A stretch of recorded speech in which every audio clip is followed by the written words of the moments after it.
Nagbabalik tayo para sa isang kwento para sa bayan. So my name is Samurai. Tara pag-usapan natin yung impeachment ni BP Sara.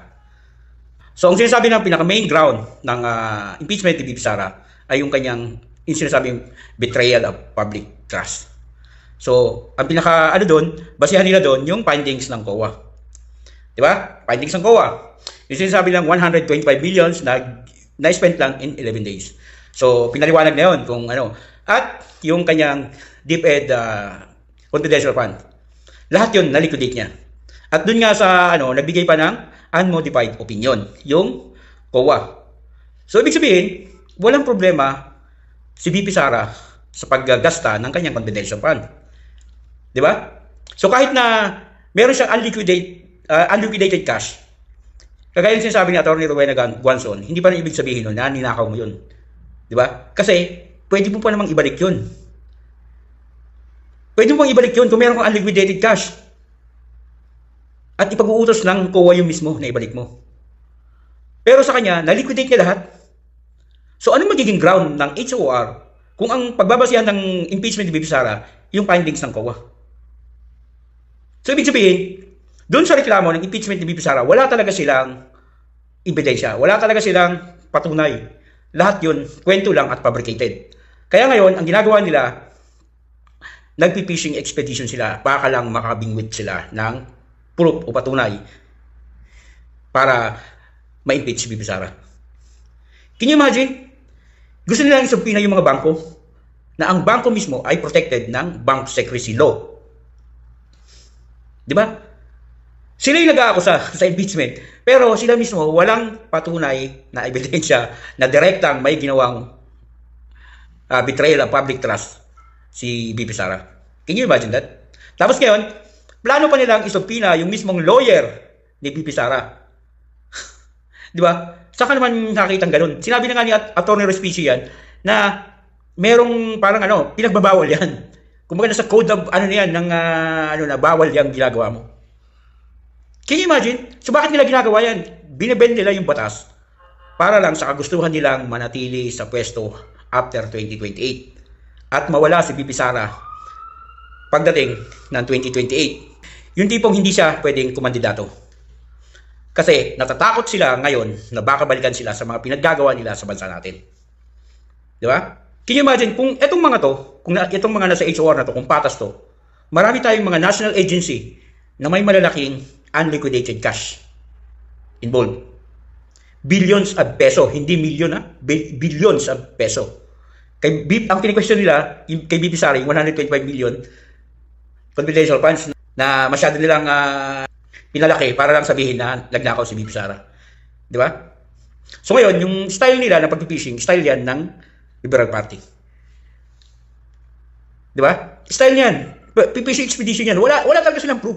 Wala silang patunay. Lahat ng sinasabi nila sa hearing, lahat yan kasinungalingan. Wala talaga silang direktang patunay. Kasi ang basehan nila yung findings ng COA, ang COA nagbigay ng unmodified opinion eh. At wala naman sinabi ang COA na meron siyang unliquidated cash. Di ba? Na-liquidate niya lahat. Noon, nakaraan, meron siya unliquidate kasi hindi pa naman tapos yung kanilang pag-iimbestiga. Ibig sabihin, hindi pa tapos yung pagpapakita nila ng pruweba. Pero ngayon, na-liquidate na nila yung lahat. So, ano ba sa nila sa findings ng COA? Wala. Kaya ngayon, gusto nilang isupina yung mga bangko. At gusto nilang isupina yung mismong lawyer ni BP Sara. Di ba? Kita mo yung ginagawa ng mga congressman na to. Kung ito yung sinasabi na hindi politika, dapat makikita din nila yung mga national agency natin na may mga problema din sa kanilang unliquidated cash. Ang main case nila was the COA findings. Sabi nila, in confidential and intelligence fund, sabi niya, 125 million. Inayos na doon o nagkaroon na ng liquidation. Ito ho, para lang alam ng taong bayan. Buksan nyo yung COA website sa ngayon.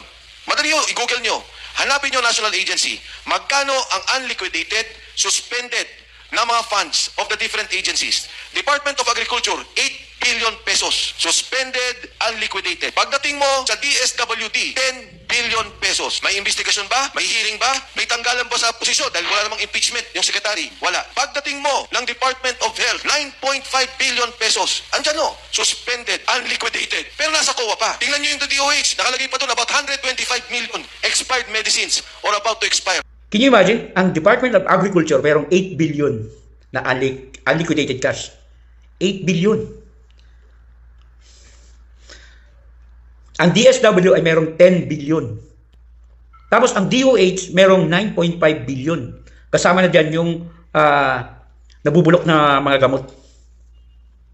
Can you imagine? Kung talagang patas ng mga to, ang una-una nila makikita, yung mga, yun, ang lalaki ng mga unliquidated cash nun eh. Billion-billion yun eh. Pero bakit walang investigasyon? Bakit walang, nakukulong? Bakit walang sinasampa ng kaso? Kasi ang totoo, hindi naman talaga yun ang habol nila, yung katotohanan. Ang habol nila ay ma-impeach si VP Sara para pagdating ng 2028, wala silang kalaban at para manatili sila sa pwesto para hindi nila mapanagutan yung ginagawa nila sa kaban ng bayan. Lalong-lalo na yung mga sangkot sa flood control. Ganun lang kasimple yun kung bakit nila ginagawa yan. Takot sila dahil panigurado, kapag si VP Sara ang mananalo, lahat yan sila may pananagutan. Lahat yan sila kulong. Kaya ganyan ang ginagawa nila. Can you imagine, ito si Luistro? Meron ng kaso yan, pinailan na ng kaso sa ombudsman. Sa mga project niya sa kanyang distrito. Na napakadaming catch eye na ngayon, yung iba, tinanggal na. So, paano na yun? Wala na. Wala na pakilabang, sayang ang pera. Kaya may nagsampa ng kaso sa kanya about that. So, kung mayroon pang magsalita na kung bakit niya ginagawa yan. So, bakit talagang kaya niya ginagawa yan? Kasi nakikilabang siya.